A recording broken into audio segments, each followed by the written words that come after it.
Hello, hello. It's Wholesale Hotties tonight. We've got our guest Lisa with us. And Lisa, can you pronounce your last name again?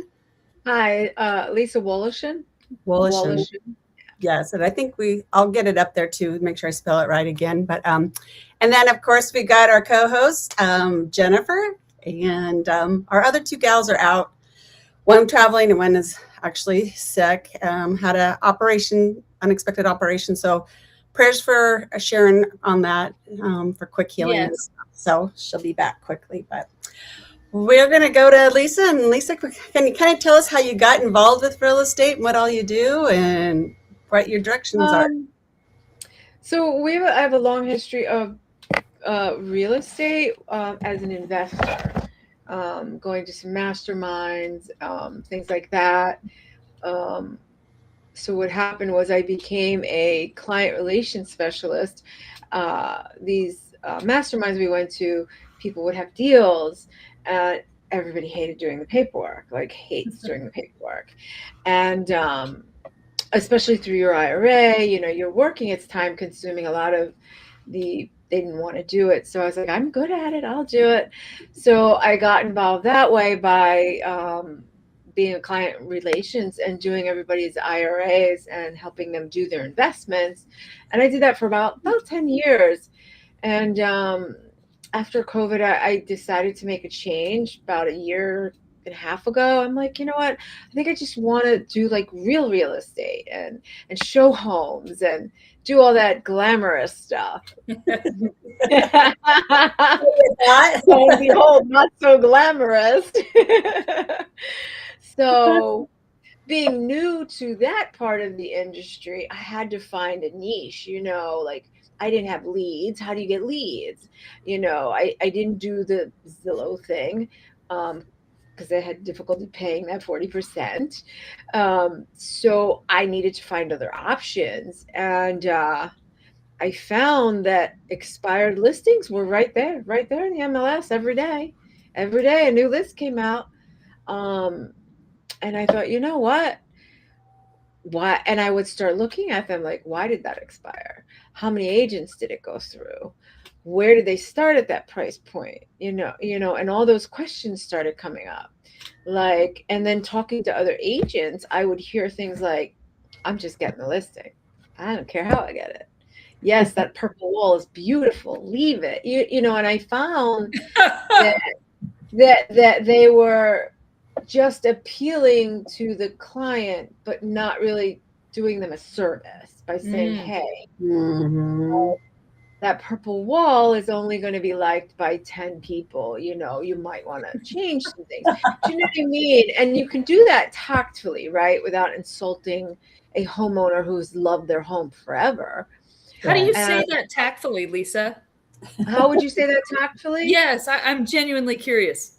Oh, I would say, I love your home and you seem to like this color, purple. Have you seen some of the new colors out today? Oh my God, my favorite color is that mocha brown, or hey, grayish beige is in. You know what I mean?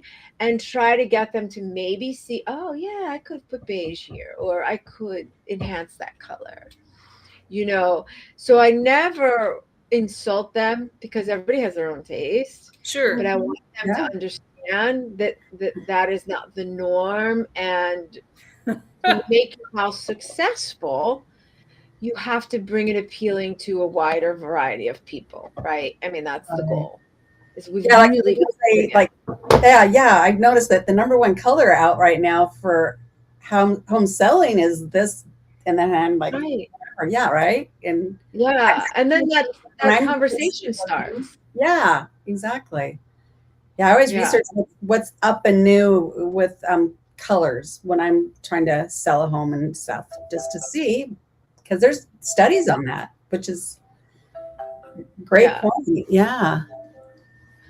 You walk into a hospital green color, or a color that kind of, had some trauma to you as a child, which you sometimes may not know, but right, Oh, true. You're right. and you're running out the back door. You don't care how beautiful that house is. You're like, I'm out, no, it's a no go.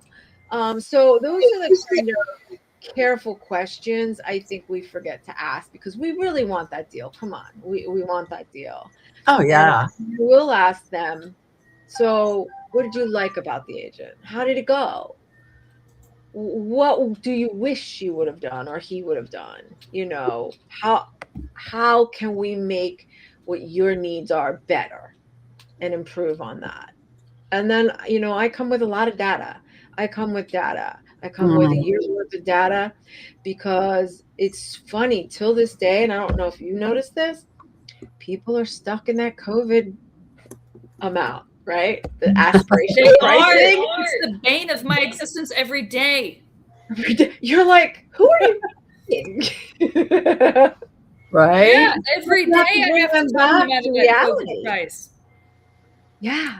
And you really have to bring them back to reality. And how do you do that? Tactfully. Again. Data. Yeah, data.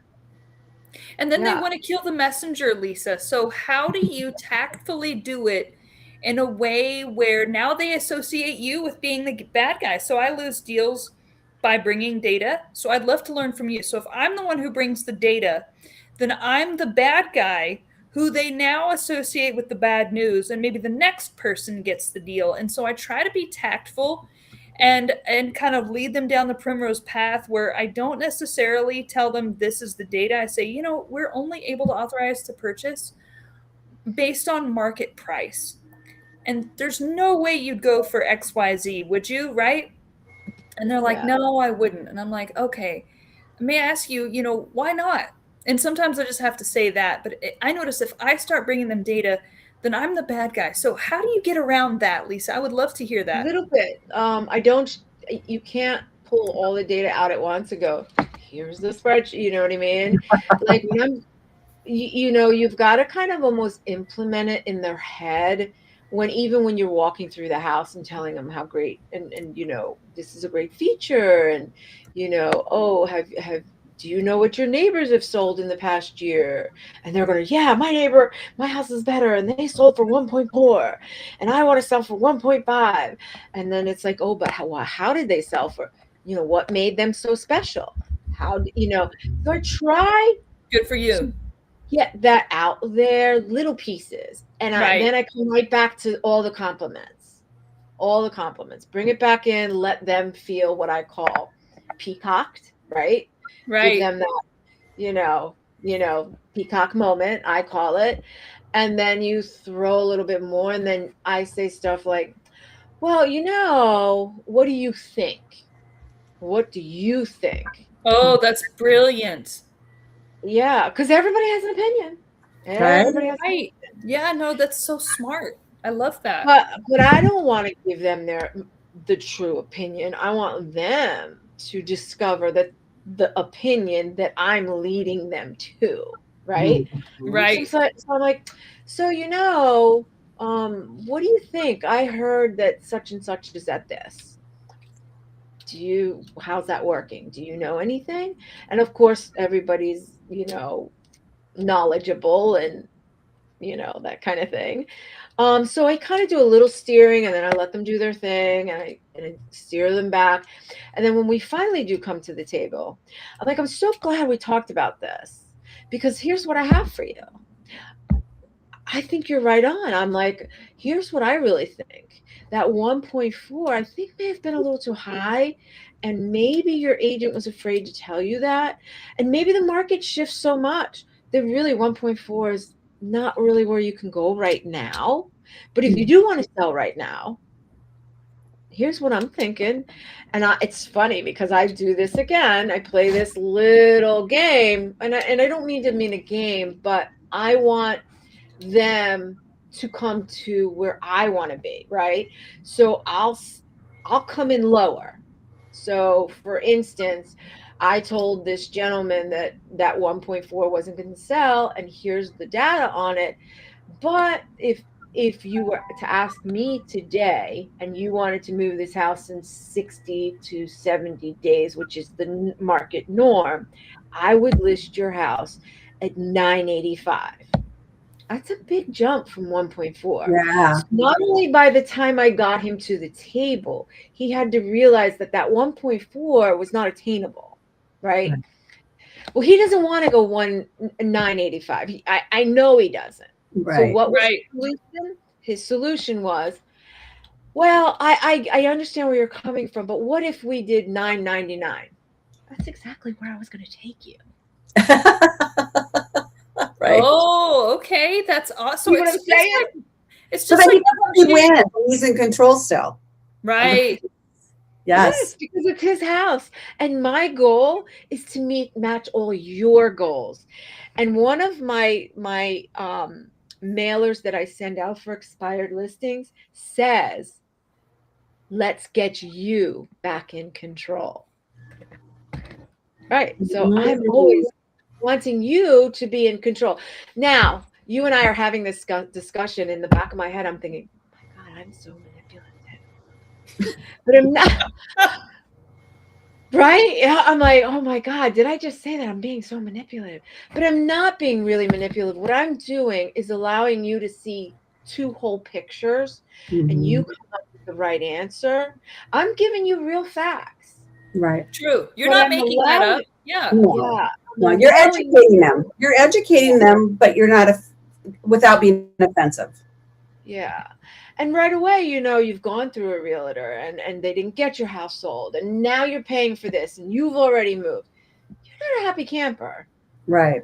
You've got to like soften that somehow to make them understand that I hear you, number one. And number two, they're still in control. Mm-hmm. And I think that goes a long way. Right. No matter what price range you're looking at. So, and that's why I like expireds, because from the agents that I've talked to, I'm going to list it. He says 1.4. I'm okay with that. I don't want to lose your listing. And I will tell them, if we can't come to something that I think is obtainable, I'm going to stop you and I'm going to be very honest with you. I am not your agent, Mm-hmm. because in 3 weeks, 4 weeks, I'm not that agent that's going to come back to you and say, mister, it didn't move. Now, can we bring the price down and all that? I don't want to do that to you. That's not fair. Mm-hmm. Yes, we have to do that sometimes. Yes, because there's a shift or whatever, understandably. But when you try that aspirational pricing so above the market, Mm-hmm. you're going to have to bring it down. And now you're the bad guy once again, right? You're the Well, and then bad guy. yeah, and people look at that and go, "Why was there such a big discrepancy?" And a lot of people that aren't in real estate go, "Oh, what's wrong with the house?" That's right. Then all those questions come up. Mm-hmm. Yeah. And I don't want to play that question game. I want to market you right and Mm-hmm. get you as close to what your satisfaction and your goals are. So when we get a bid, I know that even though we listed it at $999, those bids are coming in at $985. Right. They're going to come in at $985. And then we have that little leeway of a play, and then he's still going to walk away with pretty much the mindset of what I tried to instill in that person. So I just find that if we slow down and really consider how to tell people what's good and show them in a offensive, demanding way. And we don't always know. We don't have a crystal ball, right? These are all projections. But doing it, I'm sure, long enough, you guys know. You know where you're supposed to be. And it's frustrating when they don't see that. But if they don't see that, you'll never sell their house. You might get lucky. What are some pre-qualifying questions that you ask him maybe before the meeting so that you can rule out whether or not that person's even going to be worth your time to even spend that hour with them in a listing appointment? Right. So I don't do well like with that little talk on the phone. I do much better face to face. Okay. because I can read their expressions and I can Right. adjust. I can't read their expressions on the phone. I don't know if they're really hearing me. Right. So my goal when I go when I get that call and they want to try and use me or have me come interview, I'll say, okay, great. I said, I don't even get into what they listed before because truly that really doesn't matter to me. I tell them my goal today when I come to your house is to go through your house, sit down and talk to you, see what you liked, what you didn't like, what you want changed, how things work. I am then going to go home. I'm going to do all the data. I'm going to, do everything. And depending on the price point, I have to go home and do the research because I don't want to do it ahead of time. And then, because we've all had this, you then go in the house and you're like, you know what I mean? Right. And then you're like, how can I present this beautiful listing presentation that now doesn't match everything inside or the needs in the inside of the house? So I really try to go in. I tell them it's a fact finding. I'm going to do some research. I'm going to do some fact finding. And when I'm done, then we're going to have that concrete conversation. And then and then I feel better. And I will sit with them at the table and say, yeah, you were at 1.4. And if I have a ballpark of where I think they should be, I might bring it up while I'm still at that listing appointment. But you have to be careful because you want to make sure that you've gone back and that's really where you should be. I don't want to go back to them and say, well, now that I've looked at your place. Right. That's so smart. So did you figure that out the hard way? Oh yeah. Oh yeah, the hard way. But I think my background is in nursing. Oh, wow. I was a nurse first. So if you know any nurse, the first thing we want to do is embrace you, fix whatever it is, right? Yeah. And read you. We need to physically see you. Oh, yeah, right. Yeah. Right. Those are my telltale signs. I could walk in a room and know already who I'm going to gravitate to because I get that sense of feeling. Like some people don't have that. I do. So that kind of softens that blow. Now I've got them to trust me. Now I can go home and do my research because now what I tell them is going to be genuine and honest. And I'm still going to let them make that final decision. So I don't drill them with a lot of questions. I some people do. I don't. I mean, I do the basic questions like why, what happened, that kind of stuff. Where would you like to see? What are your goals now? Those things. Mm-hmm. And I just try to listen to I try to match them, their energy, their whatever. And if they're I yelling find about that it, a lot of folks whose listings expired is because they didn't do what the realtor asked them to do the first time. So how do you address that awkward elephant in the room? so you mean like their realtor said, hey, I think it should be, and they didn't? Well, right. Any example of that? Either they needed to fix something in the house or their price, usually the price was too high and they didn't do what their realtor told them to do. And then with the next realtor, they're just assuming the next realtor has a magic wand when really it was them. They should have done some sort of work. Oh Like no, and I'm the house. yeah, I'm very honest, and I tell them, listen, I'm very honest. I will work 110% for you, but what you will find is I'm going to tell you the good, the bad, and the ugly. I'm going to be honest with you. And then I'm going to tell you your choices, your solutions, and whatever. And again, you're going to make these decisions. For instance, the purple wall. You think that purple wall that only gravitates to 1% of the population looking for this type of home, what are your feelings on it, especially since you're moving? Does it matter to you that it's purple? What if we could update it? Well, I really like the color purple. I'm like, yeah, you can paint your next house purple. right? Right. Right? Because it's the truth. You can use your purple again, Mhm. but people don't want to see that color. People have certain, it's like when you go buy your shoes. You're buying your Kate Spades because you know they're good and because you know other people have them and you want them too, right? Because it's a good product. It Well, was why so would I want interesting you said child trauma associated with the paint.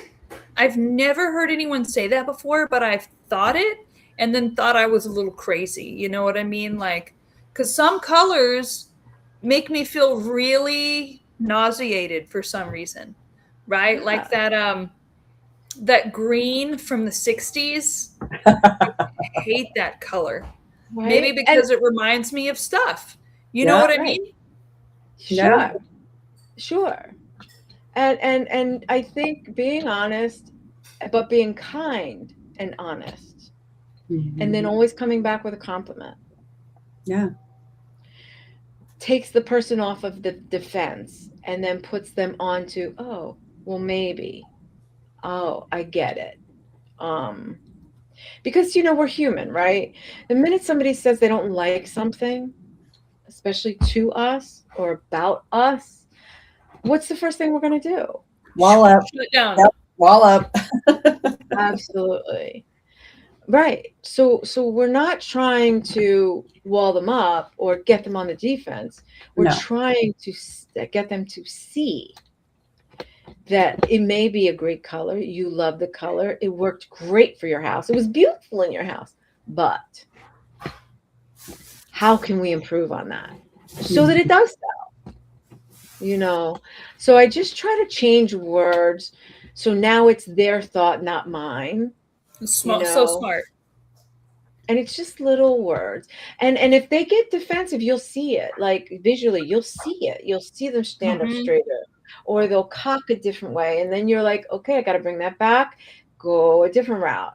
But eventually, when I keep saying, what do you think, what are your thoughts, and then elaborate on them, it makes them go, oh, well, she's more interested about me and not just wanting to sell my house just because. Yes, I'm Mhm. interested in you because my end goal is you getting to your goal. So I really try to be that nurse, I guess, because we do it in the hospital when you're not feeling good. We're like, come on, get out of bed. You don't want to get out of bed. You're hurting. But you know what? We got to get you out of that bed, because why? It's the Clots. best thing for you. Right. Yeah. The nurses never explain it's about clots, though. Like, I Yeah. wish they, after my C-section, like, you have to get up, you have to shower today. I'm like, I don't want to get up, but they don't tell you why. But they're like, if they had said, oh, if you stay in bed, you're going to get a clot, and then you could have a Yeah, you're like, stroke. Like, oh shit, let me get out of bed. You know? Yeah, but do you know how many patients would be like, that nurse said I'm gonna get a clot and I'm Oh, gonna get really? a... So Oh there's a yeah. liability there. Okay. That's too bad. I mean, people need to be able to face reality. Come on now. right.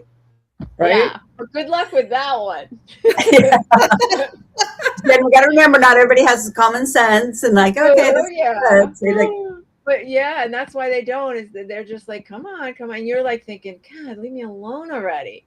Right. right. But there's a reason for that madness. I see. Um, Yeah.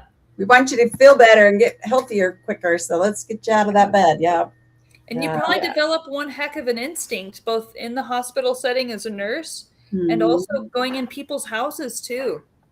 Yeah. Yeah, I think, I've never been unfortunate to run into like a weird situation, thank God. But I think body language and verbal cues and those kinds of things I do better with.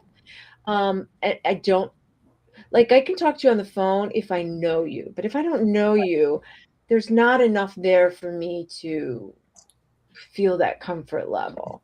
Like, I'm going to ask you very standard, just boilerplate Sure. things, and some people are very good at it. Like, I listen to some people and I'm like, gosh, how do you do that? Like, that's brain damage for me. Right. That's why I have you. Yeah, no, I do. I have been told I'm very good over the phone. It's probably the only talent the good Lord gave me. So I'm glad I have that. Otherwise, I would be homeless. So I'm grateful for that, and I'm a little more awkward in person. So I'm grateful for the phone and for people like you who choose to be great in person. Right? I think you need Thank both. you. Yeah, Thank you. Yeah. Yeah. ideally. So that's Are why I you? like expired listings. Yeah. Are you still investing? Because you said you Um, invested in the beginning. What kind of investing? What were you doing in that realm of your oh life? gosh, we did everything. We did hard money lending basically. We lent it out. People did the fix and flipping. We did oil and gas. You name it. We had our pockets in everything because I was in some of the same masterminds as Mary Hart and some of those. Oh, okay. Yeah, so I knew a lot of the same players in that. Are you on Um, the East Coast then? Because isn't Mary I don't remember where Mary is, but I'm in Delaware. Yeah, Delaware? where Okay. is he? I'm not sure where Mary had a Mary. farm in Kentucky, Oh and I yeah, can't remember where her main house is. I should know that, but I forgot. yeah, Because they were having that event, and it was like in North Carolina on the beach house or something they were doing, right? Felt like it was, she was more, yeah, East Coast area, but yeah, yeah, yeah, she's been on here. So yeah, yeah. yeah. So we've all done that circuit of investing and that kind of thing, which was great. And then I just decided, I want to try the other end. I want to sell the homes. I want to help people buy homes. What was I thinking? It's definitely not selling the sunset, that's for sure. No, yeah, realtors work It's so hard hard. work. It's real It work. is. People don't understand that, how much time and money that it takes for you on these doing that. Because I Yeah. know did that for a short time at Washington State, and I was like, there's a lot of days and hours wasted that, or you feel wasted. That it's like you drive people around, you talk to them, you show them homes, and then they just like out, or they just, Yeah. yeah, yeah. And it's like you can spend, Yeah. Yeah. it's, yeah, you guys, And it really plays on your psyche though, doesn't it? Like, what did I do wrong? Like, why yeah, me? Hmm. Why did they ghost me? Why didn't they close? I mean, you can go down that rabbit hole very easily. You mm, have to constantly pull yourself back and go, it's okay. I wasn't meant for everybody, or whatever the case may be. Yeah, yeah, that deal fell through. You mean, especially the deals where you're like right at the end, you're like ready to sign, and the joke, of course, for us is nothing's done till that attorney hands you your commission check. So You know, true. at the closing table, nothing's done until that check hits your hand. That yeah. is so true. People make mistakes by going and buying something. They're ready to close, and they go buy something, and they check their credit one more time, and they're like, "What do you mean I can't buy my house now?" Well, you bought a truck or a new fridge and on credit, and they're like, "Told you not to buy anything." Yeah, yeah. And you tell them, and Yeah, it's one yeah, ear and out the yeah, other. Yeah, yeah. yeah. And then Just they're mad at you because didn't close. Well, hello. yeah, right. Oh my Yeah. gosh. And you told me that you're in a luxury market too, at least where you are immediately. Do you have Yeah, to change your presentation as a person? Like, does it matter if you're carrying a Prada purse versus a Walmart purse when you show? And I'm asking not to be silly, but because Right. these little things might really matter for conversion purposes. they do. It's crazy. I have two cars. I was going to ask about the cars too, because that was a good point, Jen.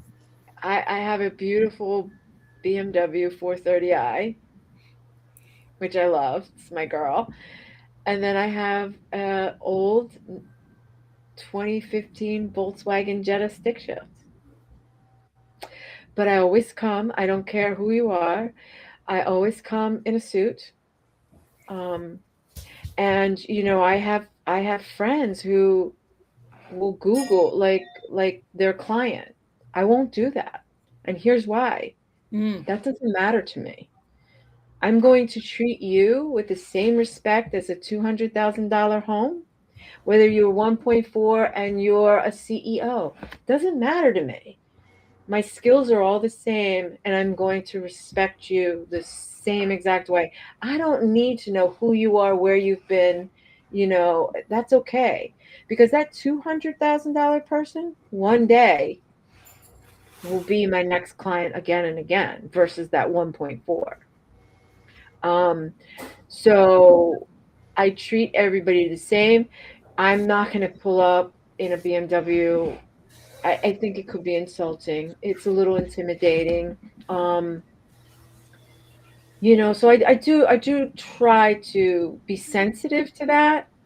And listen, we've all been on the bottom shelf. We've all been, had to dig out our own crap to get to where we are successfully.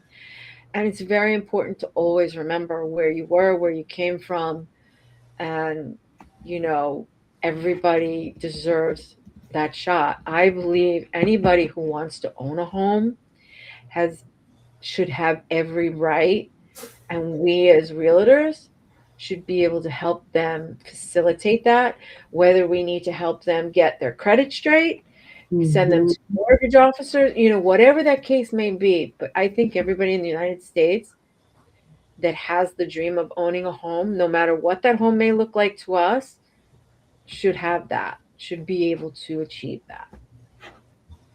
Well said.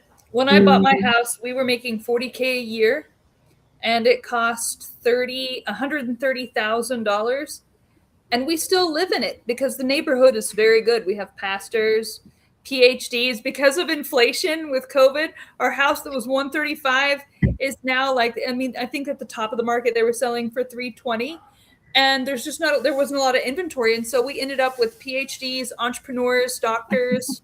When I first moved in, it was mechanics, police officers, librarians. Right. Inflation has, if nothing else, gentrified these lower middle class neighborhoods Mhm. into now upper middle class neighborhoods, even though the houses are 1969 ranches, single story, 1,800 square feet. And so that's been really wild to see over the last 8 years. And Lisa, to your point, we didn't upgrade because I knew I could invest more if I lived below my Mhm. means, right? And so I chose to stay in that house, but I will still use that realtor who treated us with that respect over and over and over again whenever I buy my rentals. Even though I have my license too, I just use it for referral purposes. And so, but I'm still going to use her because she's the OG veteran who's been doing it for 40 years. Right. And she's amazing. And so I want to reward her loyalty. So to your point, you never know when a 200K person ends up becoming successful, and they're like, "Oh, hey, Lisa, can you help me buy a bunch of rentals now? Now that I live so far below my means and have all this extra money, I've got to put somewhere." You know what I mean? And so And that's a your good karma, beautiful thing. That's a your good beautiful thing karma to is be going to able come to back to say. you. Yeah, Yeah. I think it's really important to stay humble.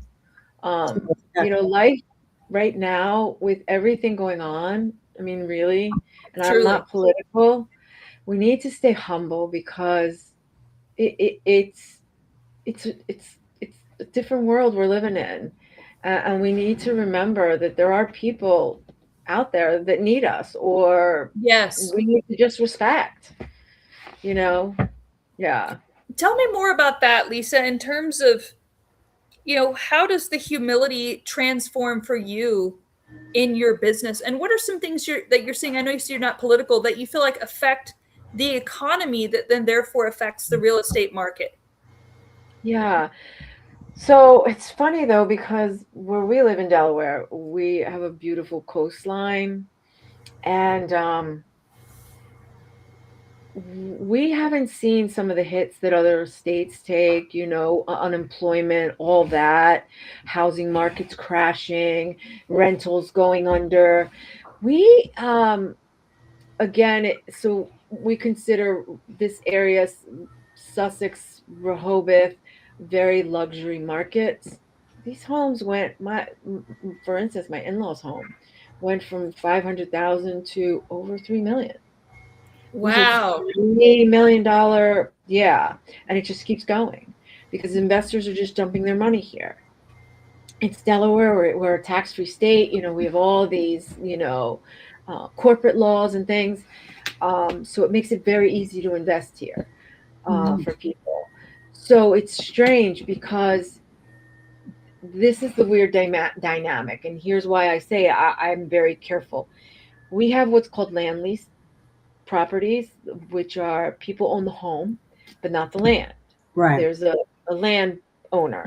I've heard of those. Now, yeah, and there's a lot of them in Sussex County. So when you're in a land lease, you're going to pay for a mobile modular home, and that's going to be maybe 250,000 on a land lease, mind you. Okay. Wow.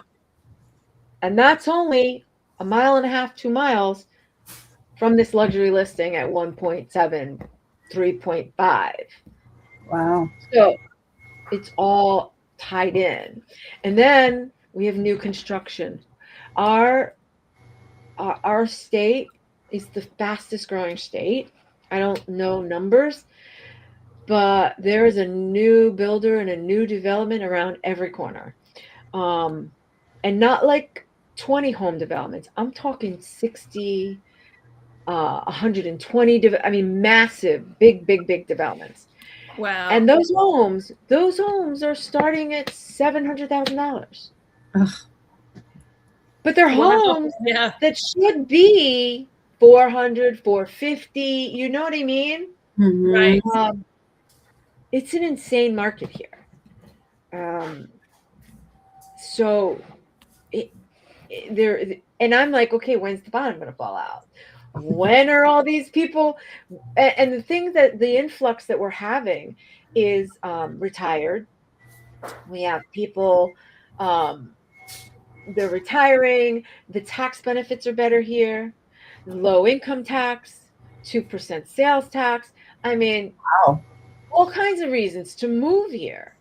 And that's what we're getting. We're getting people from high state taxes like Connecticut and New York and New Jersey and Washington. They'll come here because you know what? They want to be near their beach. We get people from upstate New York who normally, when they go to the beach, travel 3 and 4 hours to the beach. And Right. then they give us their price range. And we're like, well, that's great. I can get you about 30 minutes from the beach. They're like, wow, that's great.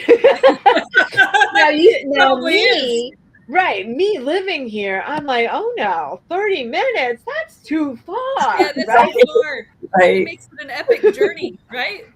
Right. I'm like, 30 minutes, I'm not going to the beach today. But for them, 30 minutes is a no-brainer. Right. And having all the tax incentives. So Right. it's kind Yeah. of funny to listen to. So it is an unusual market, and it's doing really well. I cannot say it's just going up. There is no bottom out. I mean, we've got maybe 3 months supply in Sussex County. Wow. Maybe. Yeah. Yeah. And that's only because there is so much new construction that people are kind of not looking at the stuff that's already here. They're jumping right into that new construction. They'll Right. have a new house in 6 months. If they started in, November, they're going to be in their house by spring, January, March, April. So they're going to start their summers, So you're seeing a lot of that. You're seeing a big influx here, which I'm very fortunate for. And did you grow up around there, Lisa? I didn't. So I'm from New York, then I migrated, lived a lot of my life in Reading, Pennsylvania, moved here probably 20 years now. Or a lot more than that because my kids are 23. So maybe almost 30 years now. So I can say I'm definitely a Delaware resident. What took you there when you were living in these other areas? What made you decide to move there? Was it because of all the tax benefits? And No, my husband, I was a nurse, and Okay. Neil was a dental resident, and that's Oh. how we met. Oh. And Okay. he's from here, so I just followed him. That's Makes great. sense. It worked out well for me. Yeah, it did. Yeah.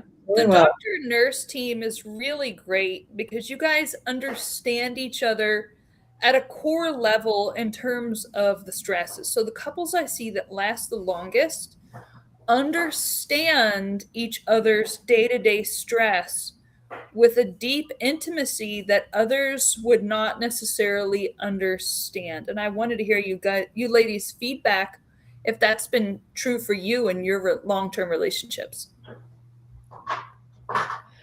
Yeah, so for me, my husband and I are like yin and yang, right? He's always, he's everywhere.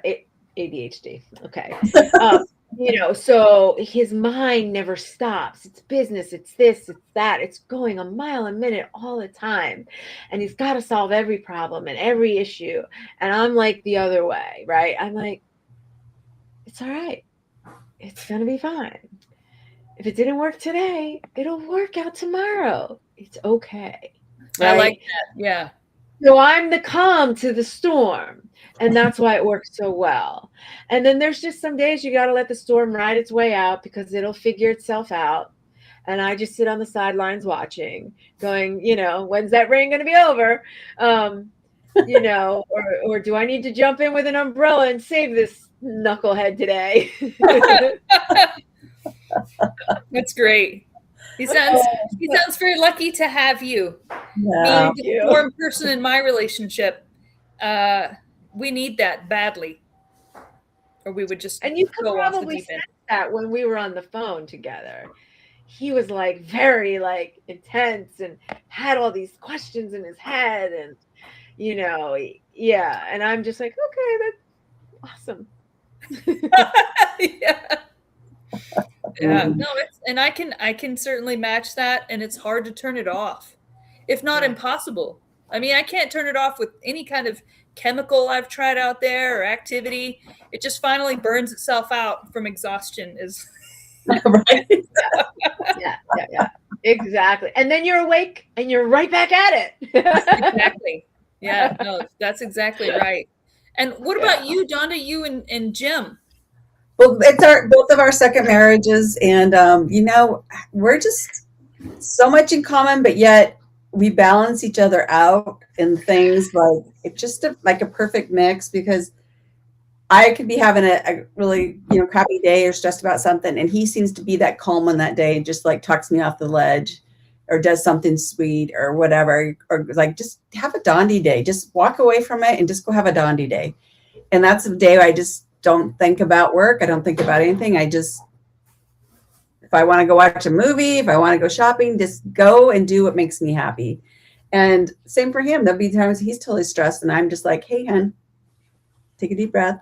Let's just, can I help in any way? And we just, we're just a good balance for each other. And I think it works really well. And we both have faith. My first husband wasn't a very godly man, and I started growing in that, and I noticed it pulls you apart sometimes. And Jim was searching for somebody that had faith, and I was searching for someone, and it just, and now we're growing that together. And I think that definitely makes things stronger for us. Yeah. That's fantastic, Donda. I love hearing about that. All of it. He's a good guy. He keeps me going, that's for sure. There's times I'm like, do we have to go again? I'm like, you know what? In a few years down the road, we may not be able to go again. All right, let's pack our suitcases again, and out the door we go. Yeah, it's very true. Yeah. And then, Lisa, tell us about the investment side of things in terms of, how did you switch, how do you pivot between your listings and your investments? So what's great about the investments is they do end up becoming very passive, right? You just kind of let them wash, rinse, and repeat, depending on what investments you're in, like the gas and oil. You put in your funds, and you just get your proceeds. So in that sense, it's great. When you're doing real estate, you've got to keep those turning because those are either short term. You've hard money lended maybe 2 years, And now that's come back. So now you've got to find another, another process and another process. We have kind of not done so. We were very heavy and moving very quickly with a lot of that for a while. We've pulled back a little bit just to give ourselves a breather because we've done it for so many years. And, with every success, being very transparent and honest, there are some major fails, right? Of Mhm. And course. and we've had our major fails too. We had great runs where we're like, the girls' IRAs are killing it. My girls have more money in their IRA than most people, Yeah. that kind of great thing, right? And then one wheel falls off, and then the other comes off, and then you're seeing a disconnect. And then you're like, okay, we had to take back some properties because the people that we lent the money to um, grew too quick or ran out of the ability to manage our funds properly and get Mm, the properties, um, rebuilt, and then back on the market Yeah, taking because place. they stretched themselves too thin, they grew too quick, they were in these masterminds, it was a bunch of things. And then we just kind of went, maybe we need to take a step back just a little bit, catch our breath, take back these properties, get them fixed and flipped. And when you're not in that state, it was great that you had somebody else doing it, right? Mhm. In that state and you got to take that stuff back. mm, It's hard. You've got yes, to find contractors. You've got to find a realtor. Now you've got to find a whole network of people that's to right. do this work for you. And you're not running down the street to go see if the property's okay.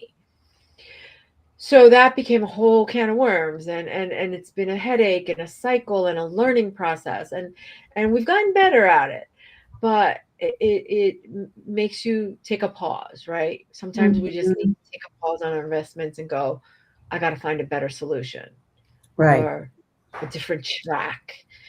um And and that's interesting you said it because I see a lot of private money lenders pull back to their local areas.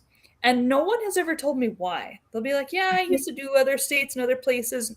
Not that I've asked for money, although I've been doing this for 10 years now, finding deals off market. I assume at some point I will have to ask someone for money. And so, but as I pay attention, I hear him say, oh, well, Jen, I'd love to loan to you. But, and again, I hadn't asked, but I am only local to where I am in Virginia. I'm only local here to where I am in Delaware. And I'm like, but if the deal pencils, the deal pencils. What I'm thinking in my head, but I don't want to speak out of turn because I'm not in their shoes. Right. So I just kept it on the inside. And what you're saying makes it make sense that they probably were in a wider area. And when things did go south, it made it almost impossible to stabilize that property, get it on the market. And so thank you for helping me understand why I hear so many private money lenders say they only loan in their Right. immediate area. Right. That's the nail on the head right there. Mhm. Because again, I've pulled back and now I've focused on buyers and sellers. But my husband's getting that itch again, right? I want you to start looking for properties. I want you to start looking for off-market things in our area. Mm-hmm. Again, keyword area. Because believe it or not, the people that you trust outside of the areas are wonderful Until until they're not. Yes. And And you don't have a wall, so you don't know when that's going to happen. no, and you've got trees down and toilets broken and holes in the ceiling and no refrigerator, and you don't even know this. And this is a property you think is supposed to be your investments, and somebody's supposed to be managing it. oh And they're yeah, not managing it, right? So are Mhm. you going to jump on a plane? Now you have to that's too jump on that much. plane. Right. Yeah. Now you've got to get all these people that you don't even know again to facilitate all this for you. Right. So yeah, so if somebody says, "Oh, I only do in my own market," my That's first lame. thought is they got burnt. Yep. They've had an issue.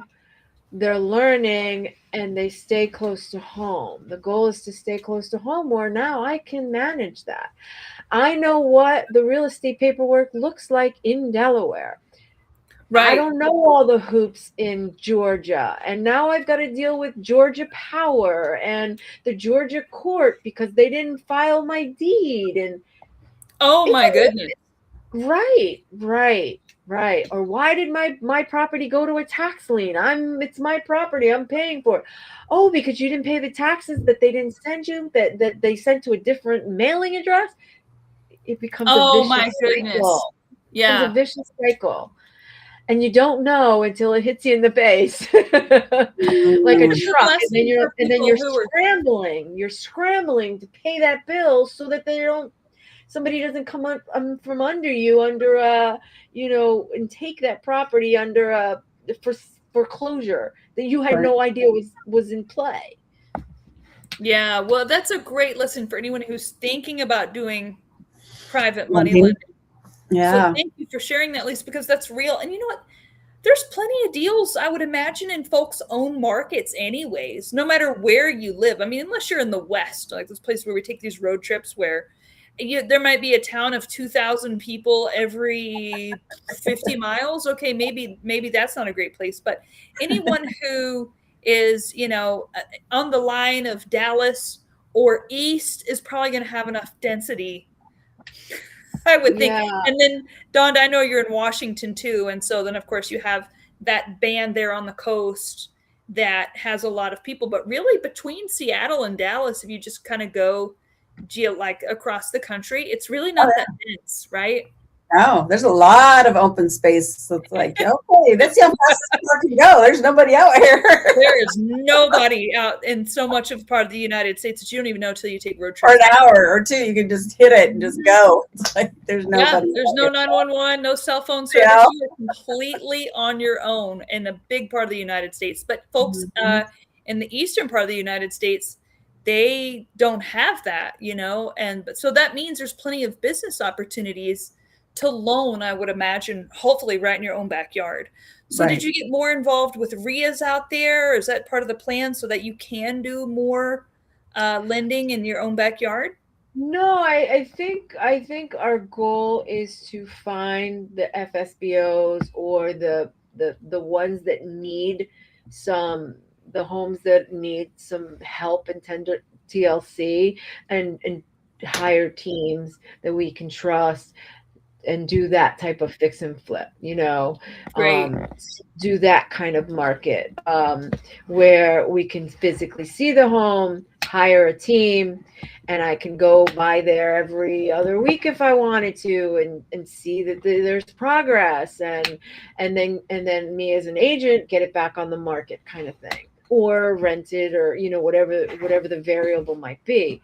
But part of the appeal, I think, for investors at that time, because I think it was part of our appeal also, was when the the the company that wanted to borrow money from us, they were like, well, Georgia is the growing state. They've got these new plants coming in, GM is coming here, or Verizon is coming here, or Amazon, and it's a growing market. You know what I mean? There was so much hype as to why the Georgia market was going to be just a booming city town kind of thing, right?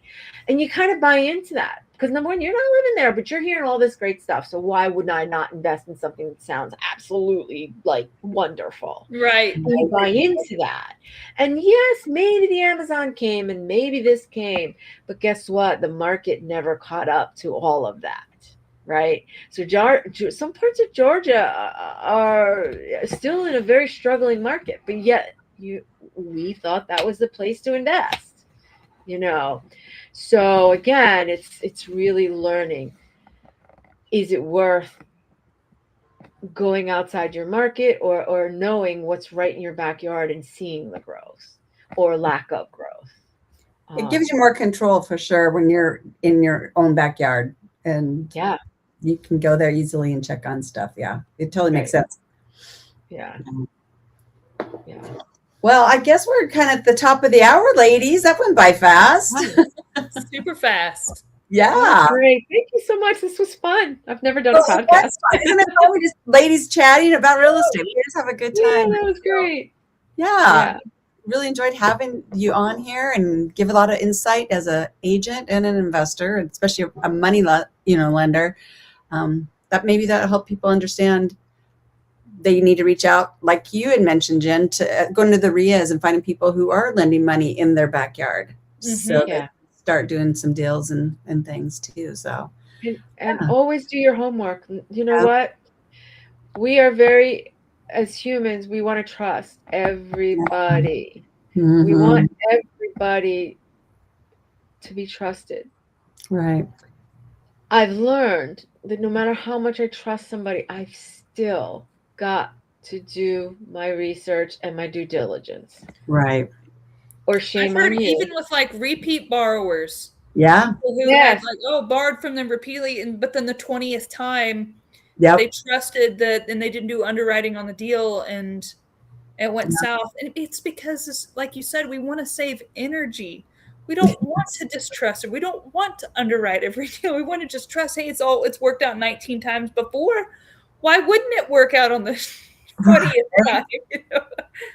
Yeah. So that's true. A very hard lesson. That's a hard lesson. It's very frustrating, and you lose faith in people. But if you're checking up on them on a yearly basis and making sure all their pieces are in order and their finances are still good, and you're only doing yourself justice and you're keeping them accountable. And it's very important. So important. Don't do a deal just because you think you like somebody. Do a deal because you've researched, you've done your due diligence, and they're going to do what they say, and they can back up what they say they can do. Right. It's very important. And sometimes the best practitioners aren't always the most likable people either.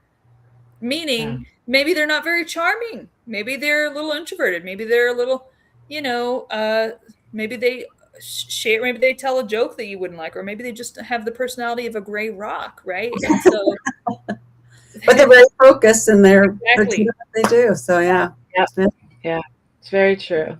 Yeah. All right, ladies, thank you so much. Thanks again. A pleasure. It was so nice meeting you. Thank you. Have a good night. Great. Thank you so much. Okay. Bye.